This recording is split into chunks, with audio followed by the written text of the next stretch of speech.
Welcome to the Conduit Deeper podcast, a podcast that takes a deep dive into the details that surround our current sermon series, from current events to fascinating finds to conversations that take us deeper into the Word.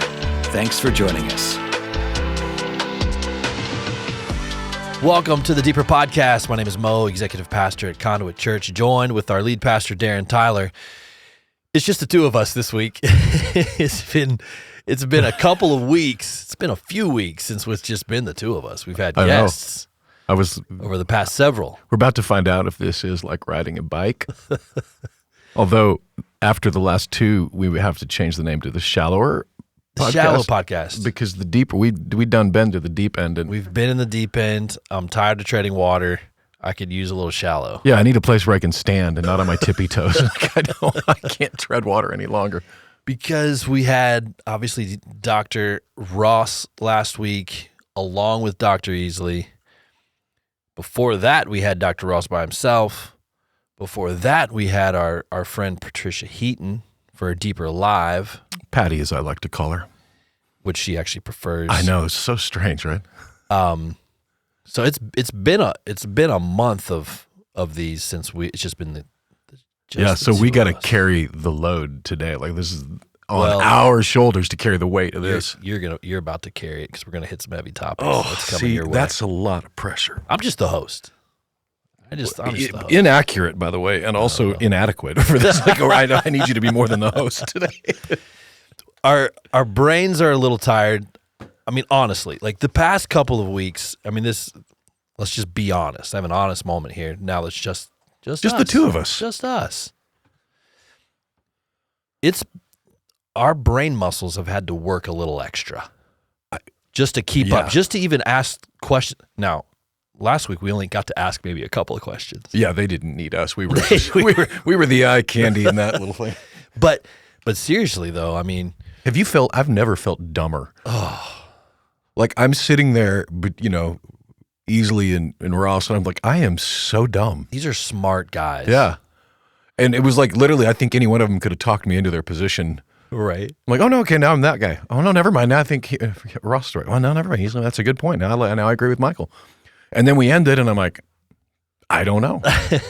Which was kind of the beauty of it, right? I mean, to be able to have different opinions about a very large topic, and to be agreeable at the end of it, and just hey, let's just dive into the interpretations here with a couple of really smart guys on each side of the spectrum of the concept, and walk away with maybe something new. Yeah. Or at the very least, understand that these aren't salvific. See, now that was a smart word. You like that? Yeah. These aren't salvific. Give you a nickel if you can spell it, but that's good work. I can spell it, and I'll take your nickel after this is over. Caleb, I'm going to need to borrow a nickel when this is over. I don't have no nickels.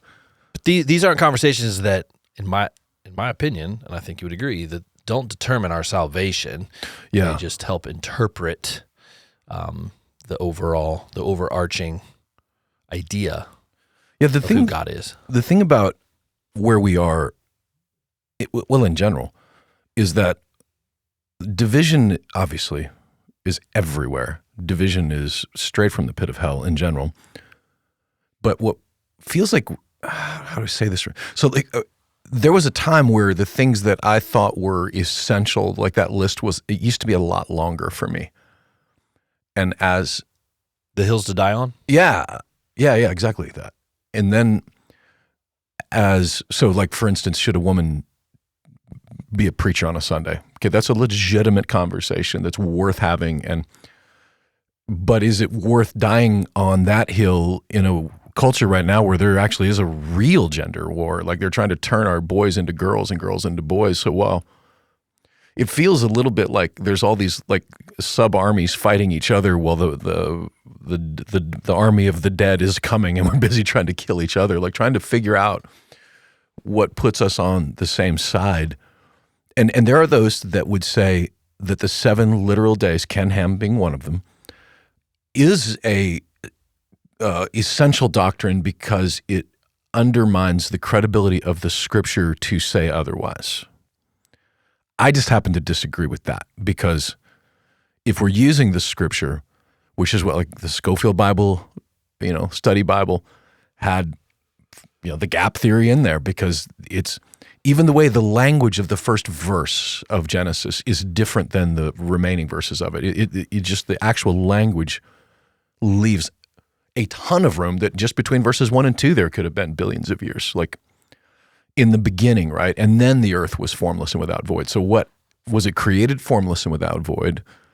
Or was it, so that those are legitimate questions and conversations, but they, in my opinion, do not undermine our salvation or the validity of Scripture. I can see the point of those that would think that, but at the same time, guys like me, especially like guys like me who just can't let something go,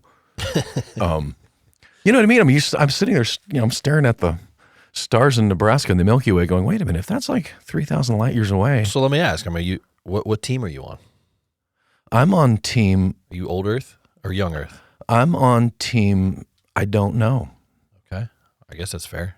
Because if... Middle Earth? the case that easily makes it, he didn't quite say it this way, but Adam wasn't born as a fetus. God didn't create Adam as a fetus and then go through the entire process to adulthood. He created him as a fully formed adult, which has the appearance of age. That's right.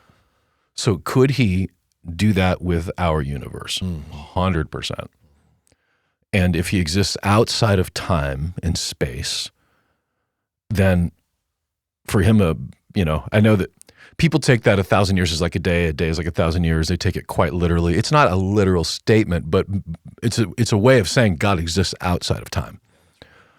And so, having read A Brief History of Time by Stephen B. Hawking, the understanding of time being something that was created, even that makes God, he would say that even before the universe, there was no time. And of course, time is relative, all that. But that means that God absolutely could have done it in 7 or 6 literal days. And he could have done it over billions of years. And it doesn't make him smaller, it makes him bigger. Like, if he's infinite, what was he doing for, say, I don't know, 1 trillion years before we got here? I don't know. And nor does anybody else. But I know this, that the language around creation and the language around the Big Bang when it comes to cosmology, astronomy, they both say the same thing. Like by the 50s, we were still thinking that the universe was static. That was the ruling thought of the day. And it wasn't until Einstein and some of these theories came out that they thought, oh no, that we have an inflationary universe, which means it keeps growing, which means it had a beginning. And then when you read the language around what they say was the beginning, you go back to Pete Holmes, if your nothing turns into everything, you have a pretty magical nothing. Because one thing for sure doesn't exist, and that's nothing. But that's what the current scientific models say, is that we were created from nothing, and it turns out that's what the Bible says. And what makes the Bible so much more credible in that case is that no other creation story, Hinduism, paganism, all those religions do not describe a God that created something out of nothing. They took the blood of their enemies and created the earth, or they took something and made the earth from it, made the universe from this. And the Bible stands alone as a religion that claims that God created it, Latin ex nihilo, out of nothing. So we know that. Yeah. Where did you land? I would say I'm a young Earth guy, but I don't think it's I don't think it's 10,000 years. I'm probably more. I'm under 100,000 years is where I'm at. So technically, then you would agree with both Hugh and with Doc. You just, as far as time frame is smaller, but you're saying that not 7 literal. Well, no, you're saying 7 literal days, but it could be up to 100,000 as opposed to 10,000. Yeah, I just think it's longer than 10. I think there's way too much evidence for a global flood that's what's that, the Younger Dryas is around 11,000 years, and it's all over the world. You can find it everywhere. I don't know. I just think it's probably somewhere under 100,000 years. I have a really hard time going into the billions. It's like, okay, you say billions, why not millions? I mean, millions to billions is a massive exponential number. I don't know that most of us understand how many and how much a billion is. So I have a hard time wrapping my head around that, but that doesn't mean it couldn't be true just because I don't understand it. But I would lean lesser than more. Someone should check my math on this with the claim I'm about to make, but if I remember right, 1 million seconds is 7 days or 10 days, something like that. And a billion is 33,000 years. It's exactly. These are numbers that we can't possibly imagine or get our minds wrapped around. Yeah, no, that's a great analogy. I think I read that recently. Was like just the vast difference between 1 million to a billion. Yeah, and then now you're saying multiple billions. It's like, oh man, okay, I don't know. Yeah, well, so as I think this through, and I've thought a lot, obviously. How many years is that? So it's 31 years. So not 33,000 years. Oh, it's a trillion that I think is 33,000 years. It's something. It just keeps ramping up. Yeah. So literally it's one in front of all of them, but it's like it's a number so much that we can't even get our minds wrapped around it. So thank you, Micah. Did I get it right? Hey, that's close. What is that, 39? It's a lot of years. It's an unimaginable amount of which when you take God outside of time and space, it's like, oh, never mind. So he doesn't need time. He created time as a tool. But what I was getting at is that, so Hugh comes at it from the discipline of astronomy. Easley's coming at it from theology, right from the Bible, an important place. But there's other disciplines, archaeology, geology, just history in general. When you go to just one, now again, Bible being the ultimate authority, but if it is the ultimate authority, then it would be right and it should synthesize with all of these other scientific disciplines. Wouldn't contradict them. Yeah. And the truth is that's okay even if it does, because again, however many years ago, we thought that the universe was static and they would have said the Bible was wrong because our current understanding of science is that it's not, that it is static and not. Anyway. So when you say I trust the science, the question is which version of it do you trust? But that said, they should all synthesize together. And if you just focus on one, that's what happened with COVID. It was just epidemiology was the only thing they were considering. Nobody considered sociology, anthropology. None of the other disciplines were considered. So you try to solve one problem here and create massive problems every place else. And so whether it's Hugh with astronomy, Zev with archaeology, guys that study geology, they should all be able to synthesize together to agree on some level of something, and that's why I kind of bat back and forth because the geological record seems to indicate that the Earth is older. There's clearly evidence as a global cataclysmic event that happened, and there's every history that's all out there. So that's there that should agree with the Bible. Turns out there's something in the Bible about a global cataclysm. And whether it was 7 literal days or 7 billion, I just don't know. I know Jesus was there. We know that. And I appreciated even Hugh saying that he would, actually one of the things I appreciated about Hugh especially was that he didn't just focus on just Genesis. He pulled in Job and Psalms and Peter, the Bible interprets the Bible, which I appreciated very much, and it's the reason I would give him a microphone. He believes the Bible to be the inerrant Word of God, which you don't hear much anymore. Like people that would not only make that claim, but then defend that claim in a credible way.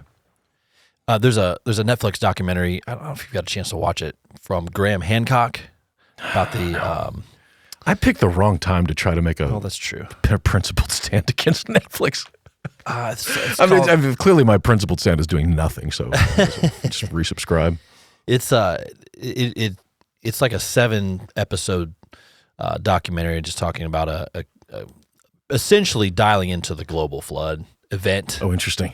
So he travels all across the world and finds these different things that have happened, like a apocalyptic event that has happened, and it's all really focused on the younger Dryas years, that phase, and where it just shows these lines in the rocks of a flood that happened. And every scientist is saying, this is roughly 11 to 12,000 years ago, something happened. Yeah. Flood. This is seemingly a flood happened. Yeah. All across the world. And that was just really cool. But it's just so funny. Like, we're watching this documentary, my wife and I, and it's like, Graham, you are so close. Right. Like, he doesn't reference the Bible. He talks about, a biblical event, but it's like, it's all right there. And it's like, he's so close, but so far away from the truth of what actually happened. It's interesting. Yeah. So whether you're young earth or old earth, God is, the creator of the earth. The one thing that's, I know is important is that he did not use evolution to create mankind. Like, that is just, that is not consistent with Scripture, and also not consistent with what we have come to now see as the faults all around Darwinism and evolution. Like, Stephen Meyer, his book, The Return of the God Hypothesis, I think is what it's called.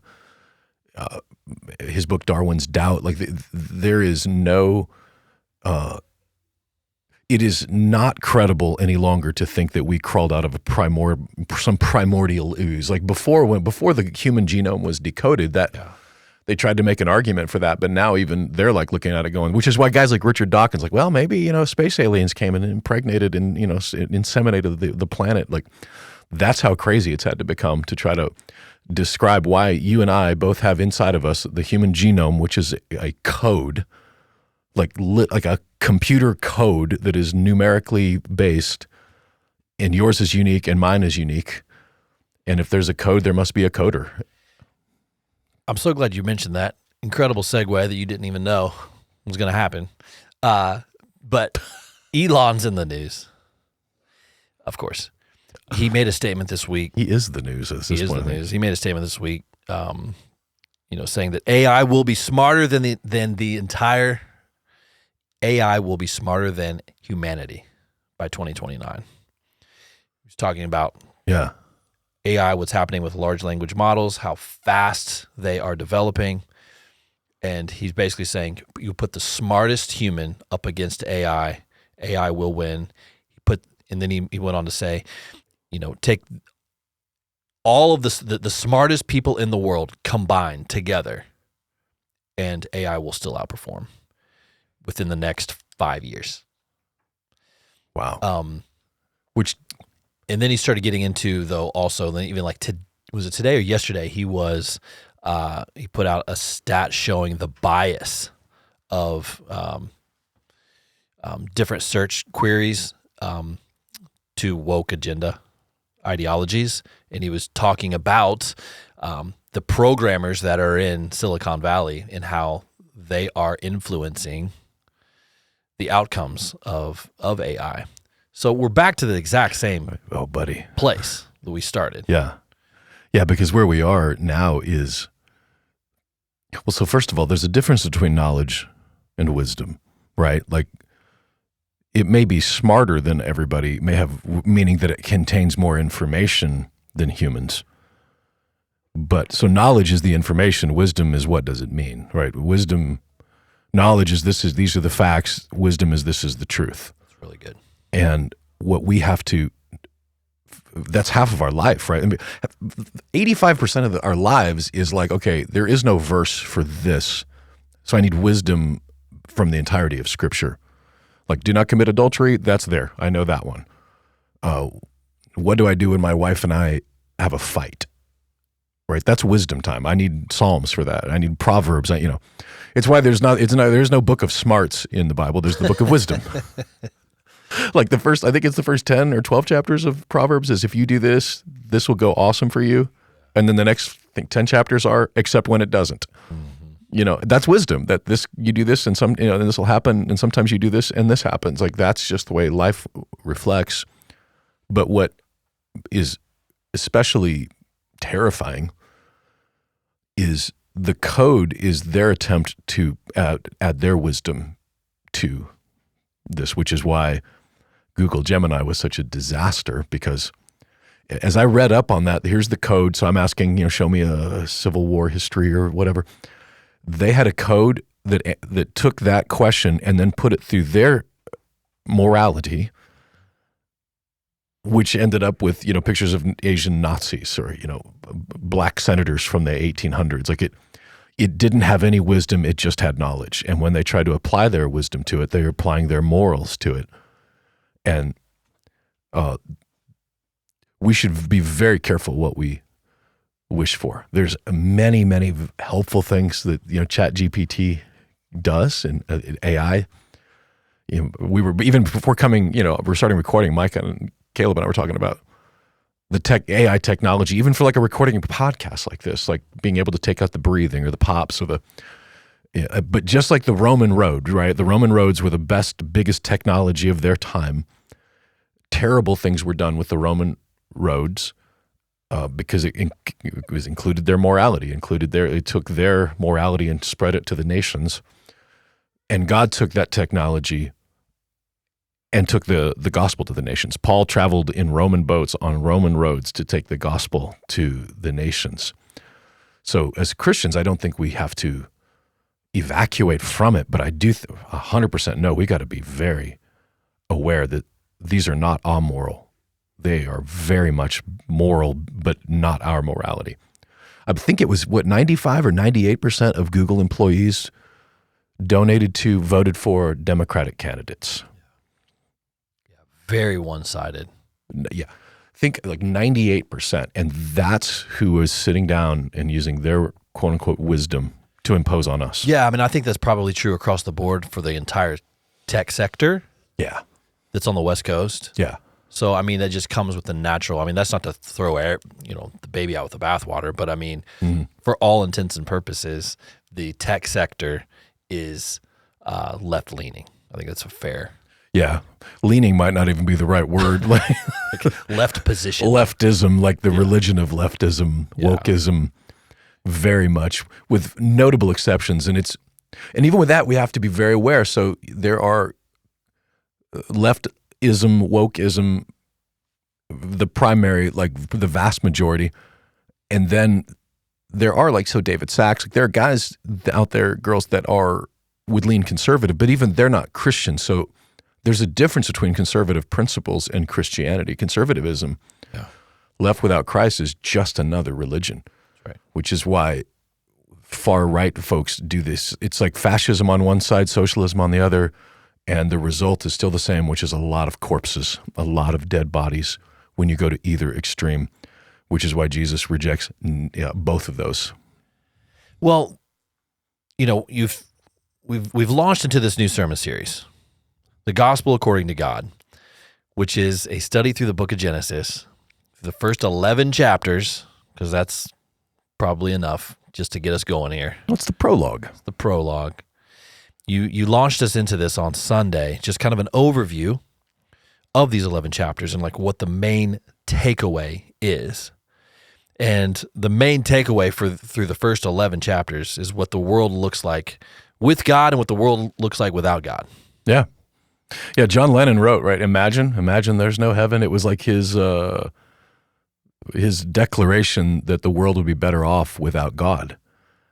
Of course, he's killed 9 years later, so we see the results of the world without God. But yeah, that's it. That's if you were to try to sum it up, if you could, it's a story, a pattern of mankind over and over again, over thousands of years, saying, my will be done on earth, not thy will be done. And over again, the result is the same. Dead hearts, dead marriages, dead bodies. Death is what comes in a world without God. And so one of the main takeaways from that, though, through these first 11 chapters, when you really zoom out, there's some key theological, foundational takeaways. And one of those is just God's sovereignty. Yeah. Generally speaking. Mm-hmm. What is his sovereignty, and how does his sovereignty play into creation in general, into mankind? Why would he create man to begin with if he knew that they would sin, they would fall, they would fail? There's the idea of obviously human free will. All of these ideas are launched set into motion just through the first couple of chapters of Genesis. Oh yeah, right. Right? Yeah. So how do we start to tackle some of these things? What is God's sovereignty for mankind? And you've also you have mentioned this as an idea, and that's compatibilism, right? Explain that. Let's dive. Hey, this is called the Deeper Podcast, so we're about to go there. Yeah. We came up shallow for a little bit. Now we're back deep. So a few years ago, when we were, a few years ago, 2009. Okay, so never mind. More than a few. Oh. Micah was literally just showing me a video that with like adding pixels to, and how much better it looks. And now that I'm thinking about it, like actually that the picture looks better in that it reminds me of how old I've gotten in 14 years. Like AI is nailing how old I am. But I was, we were dancing with the Acts 29 guys for a while, trying to figure out, are we going to be an Acts 29 church? I had met Mark in a previous life. And you have to go through Mark Driscoll. I'm sorry, yes, Driscoll, Mars Hill Church. And so you have to do this theology test. And they were very reformed, which is like, I think all five. I've actually heard from our youth pastor, I think they've added a pedal to the tulip, so now there's 6. Really? Yeah, I can't keep up with it. 5-point Calvinism. 5-point Calvinism. Now 6-point Calvinism. Yeah. Yeah, and I can't confirm that. We over lunch yesterday, I was like, really? Sure. Got another tulip?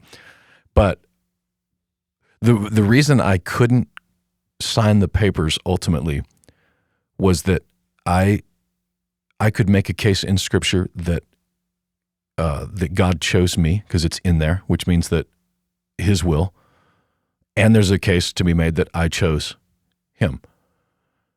And so which one is it? Pharaoh, Exodus talks about Pharaoh hardening his heart 20 times. 10 times it says God hardened it. 10 times it says Pharaoh hardened it. Who hardened Pharaoh's heart? Yes. It's the only answer. And it doesn't make God smaller. It makes him bigger. And in my opinion, God thrives in the paradox of it because he is other. He is not us. Madness is Satan. When it's insanity, it's Satan. But paradox, you find God in the middle of that. And when it comes to, the problem of evil in general is it's one that we, I think, underplay because it's a way bigger, to me, it's the biggest problem with Christianity in general. To me, it's like the most legitimate question of, if God knew this was going to turn out this way, why did he do it at all? Right? So it's the old saying, he can't be both all-powerful and good. He has to be one or the other. Because if he's all-powerful and created us, then he's not good. If he is just good and couldn't stop us from being evil, then he's not all-powerful. That's the contradiction that they make. But it leaves out the fact that if love, which we would all say, love is the supreme, we would want it to be, by the way, the supreme ethic of the universe. In the science, evolutionary ideology, strength is the supreme ethic of the universe. The powerful are the ones that survive. It's the strong that eats the weak. That is a terrible ethic to build your universe on. But if love is the supreme ethic of the universe, then it requires choice. Otherwise, it's not love. If my wife was only with me because I kept her handcuffed right to the door, that's not love. That's a prisoner. If, like my dog, I keep her around, and let me phrase it, she stays around because I keep feeding her and can a dog actually feel love? Maybe, but not the way humans do. Because I swear, my dog, if someone came in and murdered us right now, she would go home with them and never think of us again because they kept giving her treats. Like that's not love. That's a taker, not a giver. She's a cute one. I'll give her that. But I don't want a robot. I don't want to order one off of the internet that doesn't have any choice. Like the fact that my wife chooses to be with me is because she loves me, not because I'm perfect. And so at the end of the day, if love is the supreme ethic, that's why God put man in the garden and gave him a choice. And the goodness of God is that It's actually not that hard of a choice. There was one tree. That's it. Just one tree. Don't eat from that one tree. Tree of knowledge of good and evil. Not of wisdom, but knowledge. Back to AI, right? We know what good and evil is. We just don't have wisdom about it. But that wasn't that hard of a choice. And to this day, not having sex with someone who is not my spouse, like that is not that difficult. That's not a big ask for me, right? Don't take your neighbor's stuff. Don't steal his things. Like, that's not a big ask. That's just the way the world, in a world that's full of love, that we would want to live that way. But on the other hand, when you have that choice, that means people will choose evil. And it means that when they choose evil, that people suffer. It's what's happening in Haiti right now. I guess we can talk about that in a minute. But yeah, no, that's exactly where I wanted to go. You were talking about the strong eat the weak, and the love should be the supreme ethic in that it would persevere. But that's what we're seeing in Haiti, where the strong are taking out the weak because, first of all, there's no law of the land. There's no one in charge. Imagine a country of how many people? 8 million. 8 million people in a land size, the size of, I don't know what, Ohio? Not that big. Not that big. Little, maybe Tennessee. Not even that big. Like it's 120 miles from top to bottom of Haiti, and if you go to the peninsula, maybe another 100 miles east-west. So 8 million people. Yeah. And no law, no government, no one in charge. Complete, total anarchy. Yeah. So where the weak, the children, the elderly, like no one to defend them. They're unable to defend themselves. You're seeing what this plays out to look like. Yeah, I mean, real time, right now. If we were just following the laws of evolution, right, without any sort of theology at all, then that's the way the world is supposed to be. They're going to win, and it is the tyranny of the fringe. They are the gangs that are controlling it are not the majority. They're a minority. The majority of Haitians who want to just live their lives, feed their children, send them to school. But this small, which is why it's so dadgum important in our country to not let the fringe, the tyranny from the fringe, take over. We who have a voice have got to speak up, because the fringe will eventually rule over. It's always a minority that takes over. But Haiti is a wild example, because there was so much that happened in that nation that wasn't fair, wasn't right. They were brought there as slaves. Their ancestors were, by the French. The French Revolution was an atheist revolution. It was a no more God, God is dead, and Haitians at some point started doing the math, looking around going, there's a whole lot more of us than they are of them, and overthrew, they're the first, republic born of former slaves. It was a huge thing, but the claim is that they were the first nation born of former slaves, and that's not true. Israel was.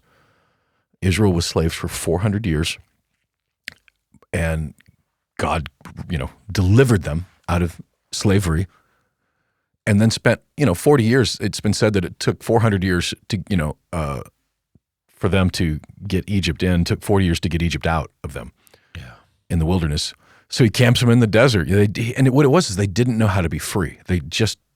Israel had been slaves. They didn't know how to be free. So he parks them in the desert and he sends Moses up a mountain, comes back down. Okay, don't kill your neighbor. Hey, rest one day a week. Even goes so far as to say, and here's how to take care of your land. It goes into letting the land rest. And there's all these rules and things that we think, oh, those are so egregious, but they really were about how to be free. And Haiti never had that. They didn't know how to be free. So that was a complication. And then you complicate it more with the French godless who demanded reparations. I mean, Haiti had to pay the modern equivalent of billions of dollars to France to just keep them. It's not that long ago. No, a couple hundred years, 300 years ago. Looks like 220. 220 also. 220 years ago. So Haiti is about 18 years younger than the United States. Yeah. That's it. So we're not talking that long ago. And it's, I mean, at the end of this life on earth, this will all be clear as to, God, everything, I think it's Tolkien or somebody wrote that everything you happened that was sad will become untrue, and yet you will be somehow better for it happening to you. So God isn't going to waste it, which is why the cross matters so very much, because it's why, Paul said, without that, we're all to be pitied above all. Like, it's because in moment, like, I don't understand what's happening in Haiti right now. The old adage of cross-examining it comes into play, which is, I don't know why it is happening, but I know it can't be that it isn't because God is not good, because any God that would come to earth, allow himself to be crucified by the creation that he created, resurrected in order to restore us back to him, that means he's good, and everything else that I don't understand may not make more sense in light of the cross, but it takes away the question of, someday I'll fully know as I'm fully known, Paul said in Corinthians, but for now I fully know that he resurrected, and we get to play a part in creating outposts of the kingdom, little glimpses of glory, like a whisper of Eden this side of heaven. And it's why he will have to recreate this whole thing, like restart the whole thing. And maybe that's part of it, like with the sovereignty of God, is that these thousands of years of human history is, once Jesus returns, Isaiah says the government will be on his shoulder. I'm not going to question him. Like, we tried this every which way but loose, all the isms, the capitalism, Marxism, socialism, all the isms, we tried them all, and none of them work. So, Jesus, you take over, and without question, we trust you that you're good. It could be that. I don't know that, but it makes sense to my little pea brain. We have the beginning, right? Genesis that we're going through, and we're trying to understand, creation in and of itself, and there's so many different angles and opinions and interpretations there. I would say that the opposite is true too. Like, the ending has just as many open-ended questions on, like, the eschatology. Like, how is this going to play out? Yeah. Right? But for right now, where we are right here in 2024 in America, which has its own issues and complications. North America in and of itself has all kinds of problems right now across the world. We've mentioned this before. It is a wild time in our Earth's history. There's so many things happening at the exact same time that we are aware of. Like, we're aware of all of these things that are happening, and they're all seemingly connected. And so what, in the middle of it all, like, what can we focus on? Like, what can we do? Because it's so easy to zoom out and see everything that's happening and feel very overwhelmed. Yeah, right. Very overwhelmed, especially in an election year when you can't tell who's telling the truth about anything. What can we do to zoom back in so that we know, okay, God's sovereignty is true. Also, free will is true. The Lord is leading us and guiding us. Like, what can we do to stay grounded, not be shaken by all the things? Yeah. Yeah. I mean, if you're just on the front, what's the word I'm looking for? I mean, it's kind of like the old, forest for the trees kind of thing. You miss the forest because I'm so close to it. Yeah.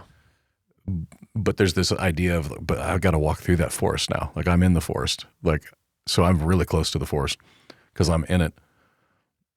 When I look at Matthew 24 and 25, that's our playbook, because he's talking about a time of wars, rumors of wars, famines, earthquakes, persecution. Yeah, it sounds a lot like right now. Cross-referencing it. And so he gives us the playbook, did you visit me when I was in prison? And that word visit, by the way, in Greek, it's this language, ergomai, I think is what it is, ergomai. It speaks of like bringing before the public. Like, it's a visiting, but it's like a carrying the cause and of telling the stories of those that are persecuted. That's a very specific word that he used. And if there's a lot of persecution in the world of Christians, and there are going to be those who need to be, quote unquote, visited in prison. There's going to be those who are naked there because they've lost everything. There are those who are going to be starving because they've kicked out of their towns, famines. And as Jesus people, that's our gig. Did you visit me? Did you feed me? Did you clothe me when you've done it unto the least of these? It's a pretty wild thing that he said, because on the one hand, God doesn't need anything, right? He is all-powerful, all-knowing. There's not a single thing. Like, think of the richest person you know, and what do you get them for Christmas? Because they already have everything, and now multiply that by, an unimaginable factor. That's God. So what he did is said, oh, that's great. I don't need anything, but I wired you to serve. So when you serve the least of these brothers of mine, I count it just like you serve me. Pretty cool little twist that he did. But that's why it's an honor and a privilege to get to be a part of that, to bring relief to the people of Haiti, to say to them that the kingdoms of this earth, the kingdoms of this world say you're worthless, so worthless that we're not going to send any help at all. And we get a chance as Jesus people to say, no, God thinks you're infinitely valuable, so much that he would send his son.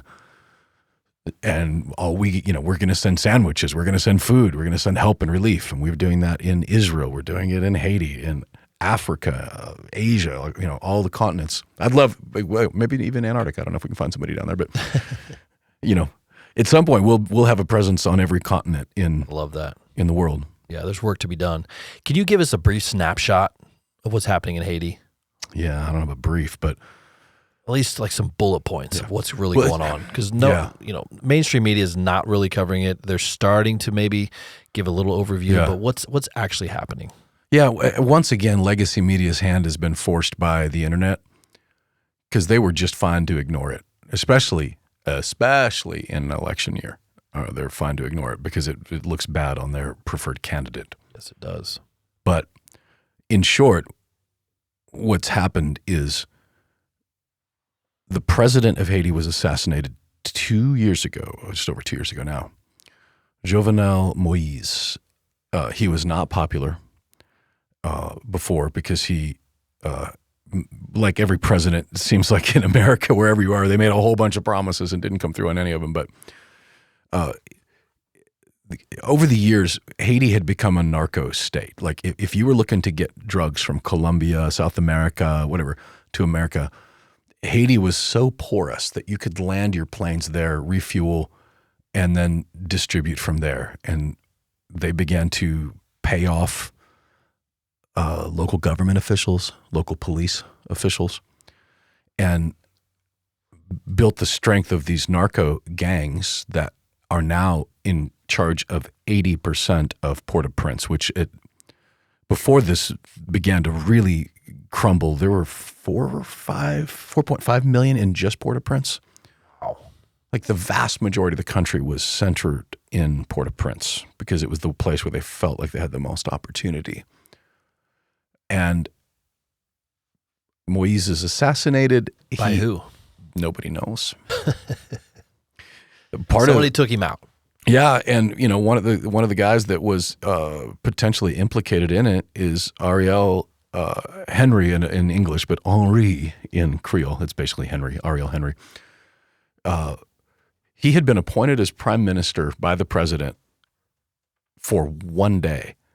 The next day, the president is assassinated, and Henri becomes the de facto leader of the country. So he had no prior experience, no prior anything. He's just suddenly the guy. And it's believed by many, I don't know, that he was involved in the assassination.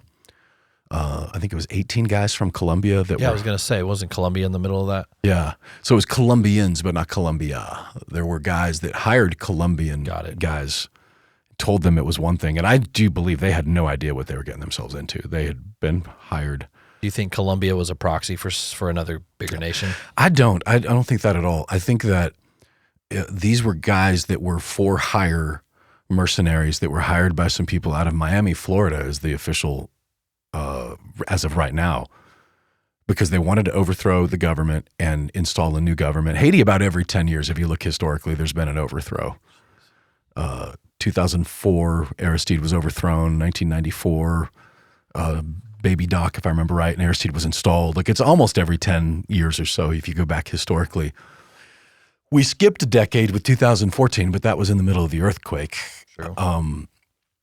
But a guy named Michael Martelly was elected. He was like if you Google him at all, he was like, not only was he a musician, he was like a weirdo musician. Like he looked like he walked right out of a Fruit of the Loom commercial, like dressed like fruit. But he becomes the president. But the how do I say this simply? So the problem is right now there's no functioning government. They have not had an election in 5 years now. There's no functioning Supreme Court. There's no parliament, no Senate, and now no president. And a country that is now effectively controlled by narco gangs. And when they talk about, sending $100 million, which Biden announced, or Blinken, Secretary of State Blinken, we're going to provide $100 million. But to who? Yeah, where's it going? Yeah, who are you writing that check to? Because that's when Aristide was deposed. So he's the guy that we liked. I say we, meaning the CIA and the federal government here. They liked him, so they put him in power. 10 years later, when he is deposed, they found pallets of cash in the basement of his home, like Walter White style,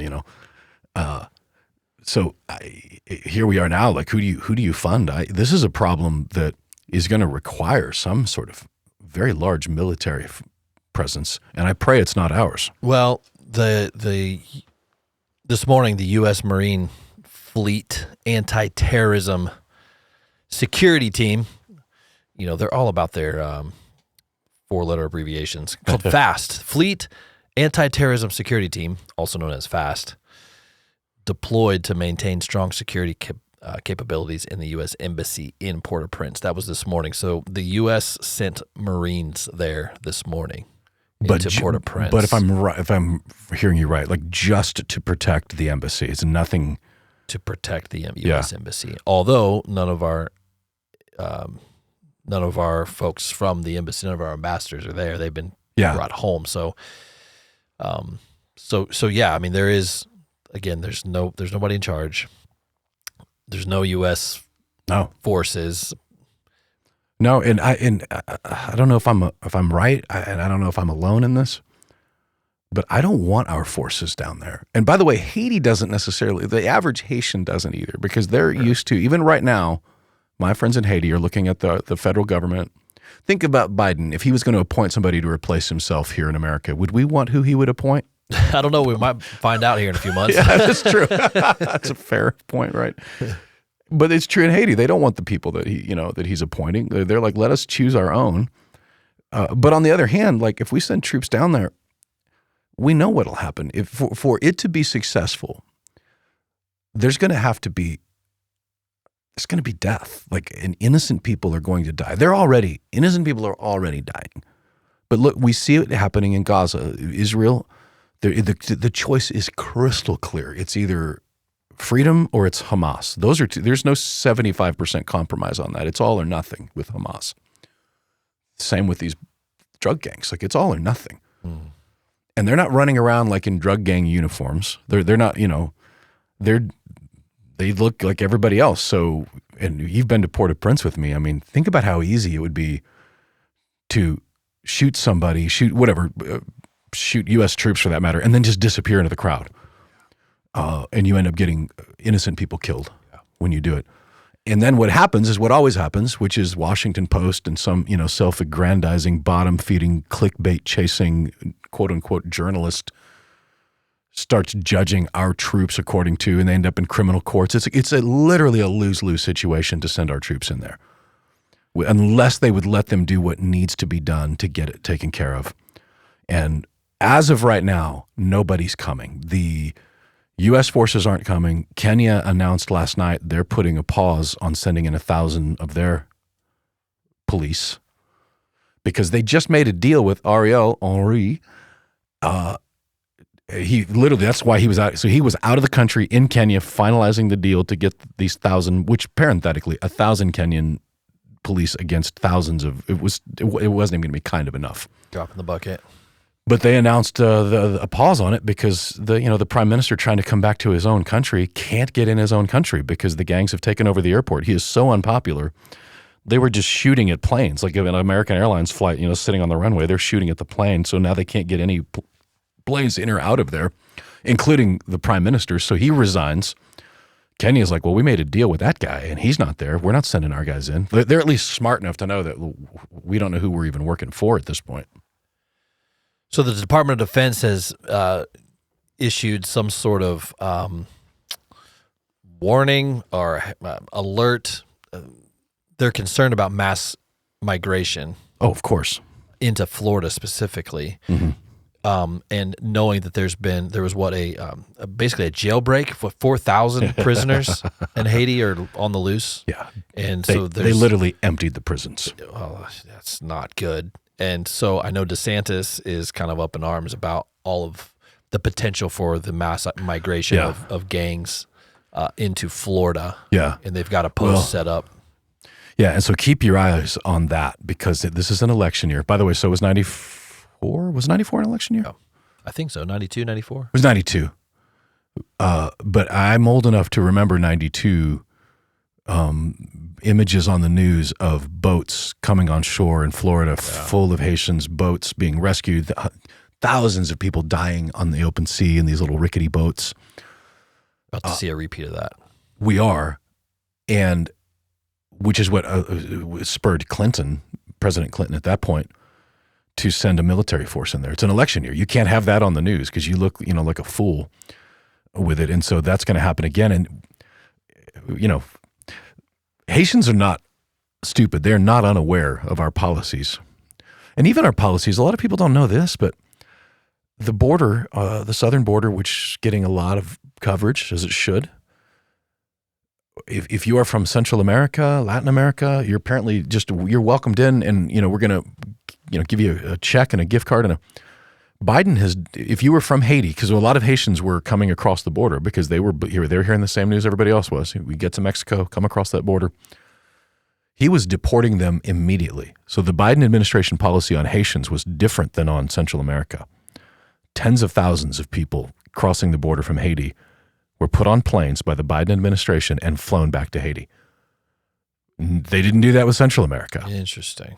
And if you're from Haiti, you really only have one conclusion, which is these guys must be racist against us because if you're from Venezuela, you can come in here. But if you're from Haiti, and arguably Haiti had more of a claim for asylum than anybody else, and they weren't allowed in, it's a really inexplicable, other than Biden, and one of the things he made a deal with his Ariel Henry was that he would give them money if they would send people back. This is not like conspiracy theory stuff. This is widely reported information that they were sending him back, and there were Haitians that had made their way to Argentina, Chile, that had been there for years and years and years, and then I think it was Chile that had a brand new president, and so they're all afraid. So they came to the southern border. So hundreds, at least, Haitians that hadn't even been in Haiti for a decade were sent back to Haiti now.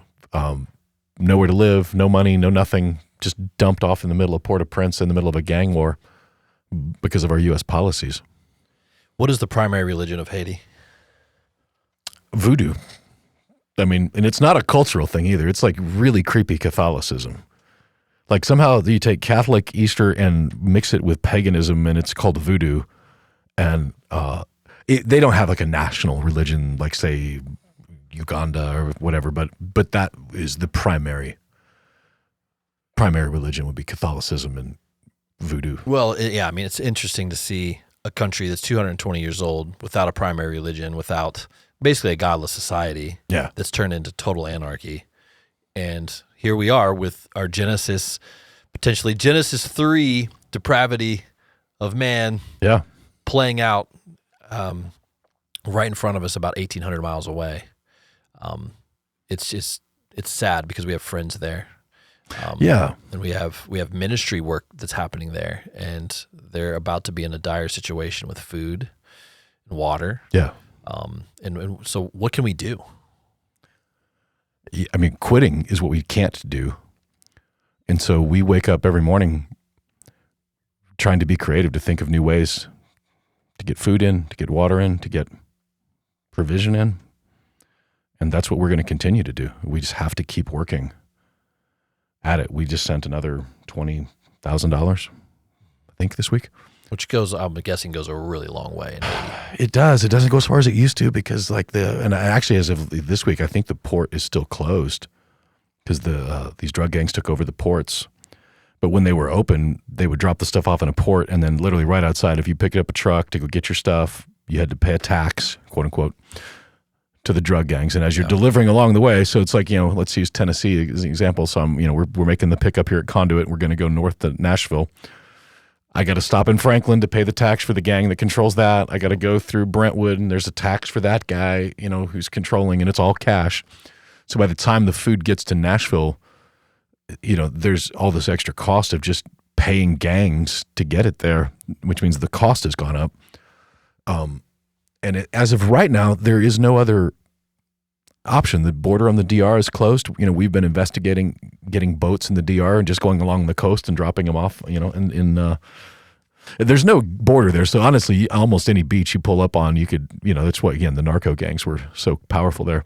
The problem is getting either out of DR or back into DR with those boats. So we're looking at all of those right now. We've got Haitian staff, Haitian friends that are in a little pocket of peace on the southern border. The violence has not reached there. Now, there have been mass protests there, so that has complicated things. But the gangs have not made it there yet. But unfortunately, the gangs are in between food and them. The gangs are in between supplies and them. The gangs are in between survival and them.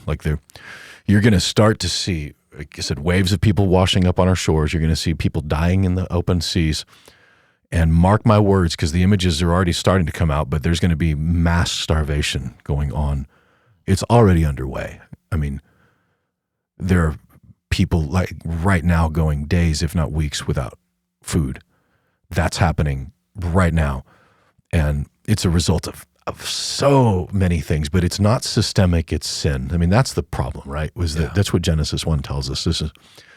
You can call it a system, but if you overthrow the system without repenting of the sin that undergirded the system, then you end up with just another system, because it's just all sin at the end of the day. That this is God's good earth, this was his creation, this was our choice, and choosing immoral ways of accomplishing it, again, there's going to be dead bodies, right? Dead marriages, dead lives. It's just a death is the result of sin. It's the wages of sin is in fact death. Yeah, that's one of the reasons I wanted to bring up Haiti. Obviously because we have friends there, we have active ministries there, we've been partnered with them for 20 years. So I wanted to shine some light on that. Yeah. Because, mainstream media is not currently. And then also as an example of what it looks like in a godless nation, the depravity of man, a sin playing out before our eyes without any, that knows no bounds, essentially, right now.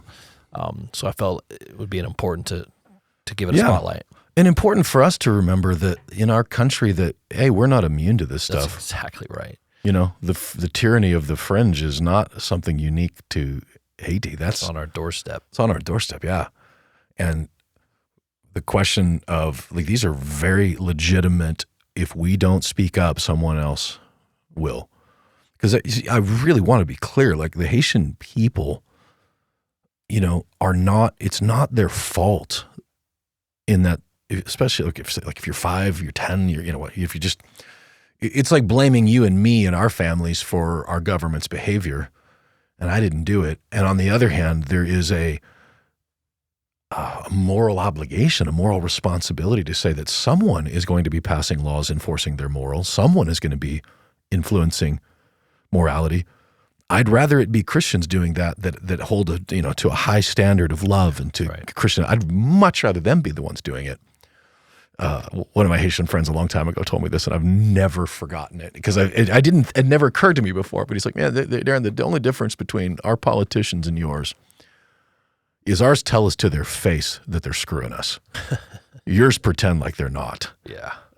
Ours, you can bribe, our government officials get bribed openly.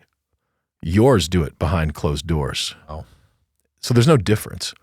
And the thing that hit me was but at least in Haiti, because they admit it, I know the rules.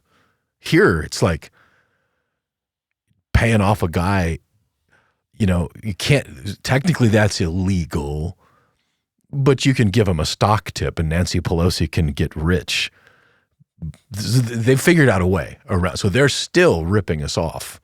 They're just doing it behind their, with their hands behind their back and a smile on their face, as opposed to a direct no, if you're going to get these goods into the port, you're going to have to pay a tax to get them in. Because do we have to pay I'm trying to remember on the trip you went with, did we get stopped going through customs or did we just breeze through?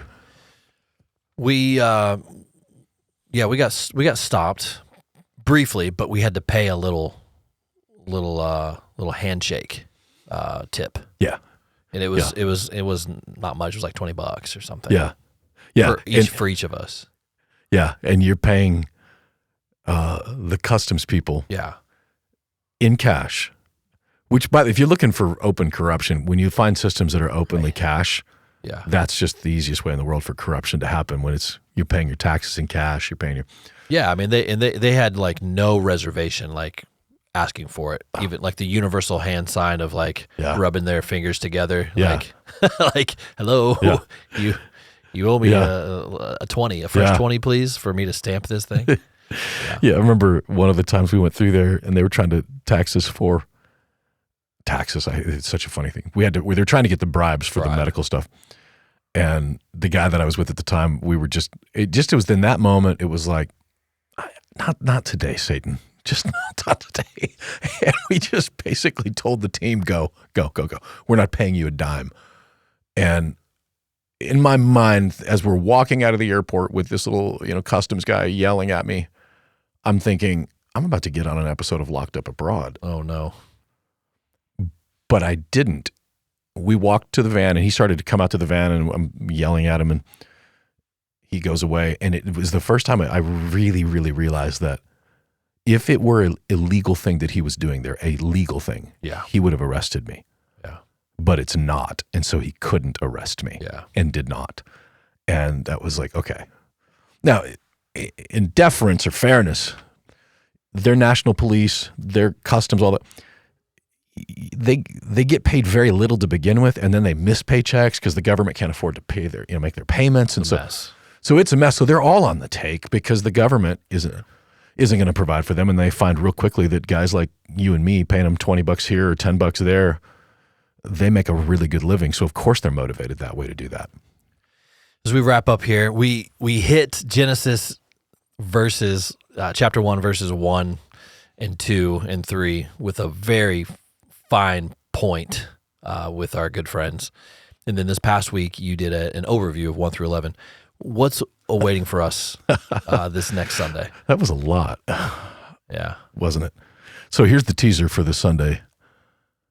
God and Adam. Okay, Adam had access to God 24/7. He walked with him, open communication, and it wasn't enough. God said it's not good for man to be alone. It's interesting. And so we're going to touch on why we created. So we dinked around a little bit. Can I say dinked? Is that a word? Yeah, okay. Absolutely. It's a pickleball phrase. Oh, is it really? I get scolded by my grandma once for saying dink, and I'm like, I don't think that's a bad word. It's not a bad word. I don't know anymore.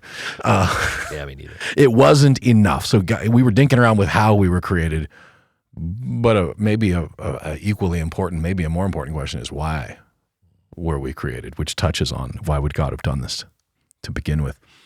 And the idea that it was not good for man to be alone means that our relationship with a spouse, a relationship for family, that is, without that, we are still incomplete in our lives here on earth. Like, it just jumped out at me, like, wait, if I had God in my life and I had access to him 24/7 and that should be enough, but it wasn't because we needed each other. So it's just, there's certain things, certain ways that God reveals himself to you or to me that can only be revealed through someone else and not from him, the way that we're designed.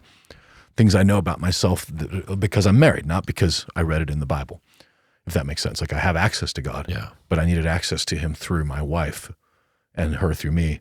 So we're going to talk about that a little bit and what that means about marriage and male and female and why it matters and why masculine and feminine are not a social construct. So We'll touch on that. Very good. Well, those that have listened thus far, thank you. Thanks for That was a lot, wasn't it? Spending time with us back on the Deeper podcast. If you are listening to this and you weren't aware and maybe didn't know that watching was also an option, you can join us on our YouTube channel. Just click the podcast tab and you can see and watch these podcast episodes. And if you are watching us, thank you for doing that. Thank you for subscribing. Thank you for participating in our Deeper podcast in that way. We're just thankful that you do join us and you jump in with us with this. If you have any questions about the series that you want to toss our way, we would love to read those and maybe put those in as we discuss what Genesis is about over these next several weeks. And if you maybe are just tuning in for the first time, go back and listen to a few of the ones previous to this as we interviewed Dr. Hugh Ross, Dr. Michael Easley, as we dive in deep on the Deeper podcast into the book of Genesis. Thank you for joining us. We'll see you next week.